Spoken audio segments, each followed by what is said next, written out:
This is where our bacon comes from. This is where our ham comes from. Yeah. How does it make you feel, the video? It's not pleasant at all. It's not something that you see too often. Everything's so cleaned up. Why do you think we don't see it too often? It's too graphic.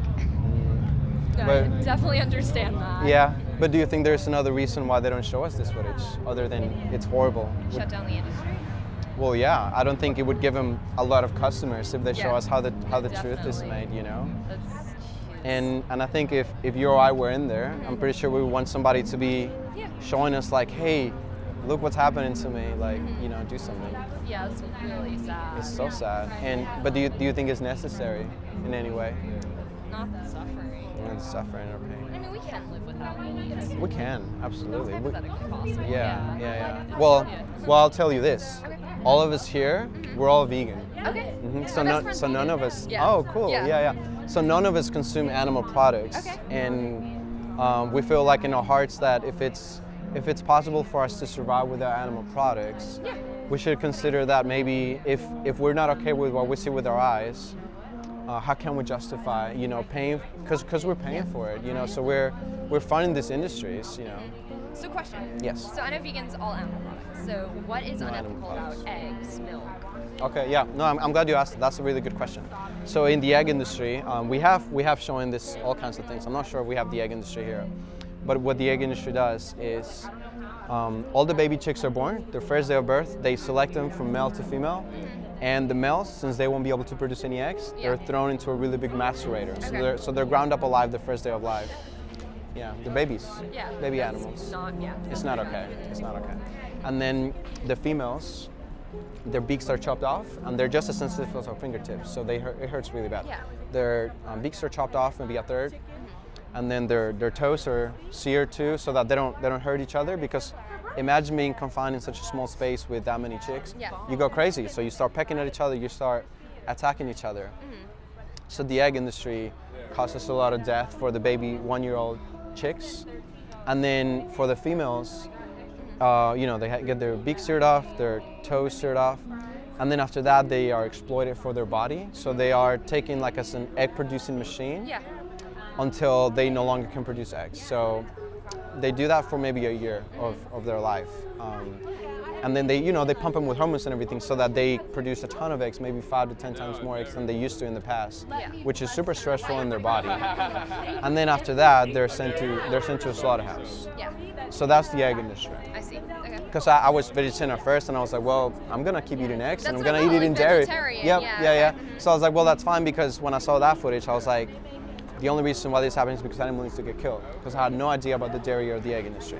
And then in the dairy industry, what happens is when a mother cow has a baby, if it's a baby boy, since the baby boy, again, he can't produce any milk, he's taken away from her as soon as he's born, tore away from his mother. She cries because imagine they're they're mammals. They're smart and they're sensitive. They're intelligent and they're sentient, and they love their children very much. So they're taking their children away, and then the dairy industry creates the veal industry. So the veal industry takes the baby boys, and they're maybe in a little pen for a few weeks, and then they're killed. They're slaughtered for flesh. And then if they're baby girls, they're also taken over from her mother, and then they're exploited for her body because she can produce. So she is artificially inseminated against her will, and we both know what that is.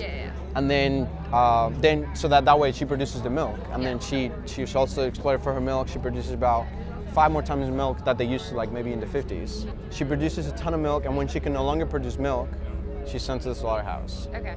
So it creates, so all these industries create. Do you know why your best friend's vegan? She's ethically vegan. Oh, ethically. Yeah, she's definitely doing it for the ethics.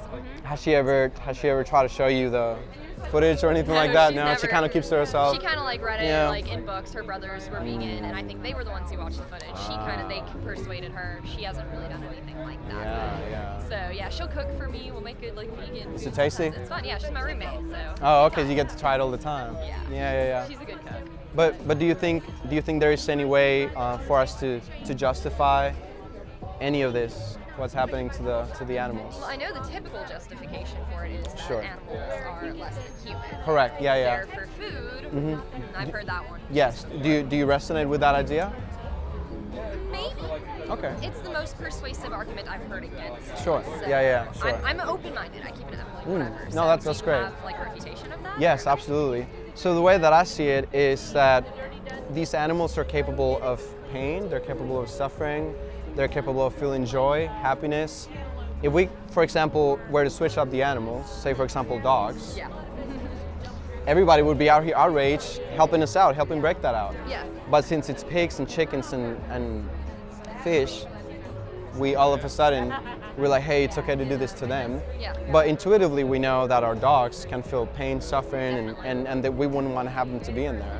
So there's this kind of this connection in between our dogs and our cats, the animals that we love and take care of, and then the farmed animals that this happens to. Yeah. Do you think there is some moral distinction between like our pets and them? Not really, no. Right? I wouldn't say so. I mean, I guess it depends. Like a fish, maybe a dog, or Right. a cow. Like cows and dogs seem to be about on that same level of sentience. Yes, but absolutely. That's what I was thinking. And even fish, they have a nervous system and they Yeah. have a brain. So it has been demonstrated that fish have a lot of pain receptors. And I mean, they also have a will to live. At the end of the day, I think they want to live. of Like course. if it was up to them, they would, Yes, swim yes, away. very and much so. Stuff like that. So that's what I would say. I would say that the reason why all of the social injustices have occurred in the past has been because of that argument that some lives are more important than other Yes. lives. No, you know? definitely. If we look at oppression of women, men thought that they were better than women. Yeah. If we look at racism, same idea. We thought, oh, Yeah. we're better than them. So what this is called is speciesism. Have you heard of that term I've before? heard the term, yeah. Oh, you have a yellow jacket in your hair. Oh, that's okay. Okay. Yeah. So speciesism, like we think that we're better than them simply because they're different than we are. Yeah. But if we look at the ways that we're similar to them, we would see that we're a lot more similar than they are. We want sunshine. We want to be with our friends or family. We want to stay away from pain and suffering and abuse. Of course. So in that regard, I say that's what I would say. Yeah. Kinda, yeah. No, that's fascinating. Yeah. Thank Yeah. you. Thank you for telling me about this. I My appreciate pleasure. it. Yeah.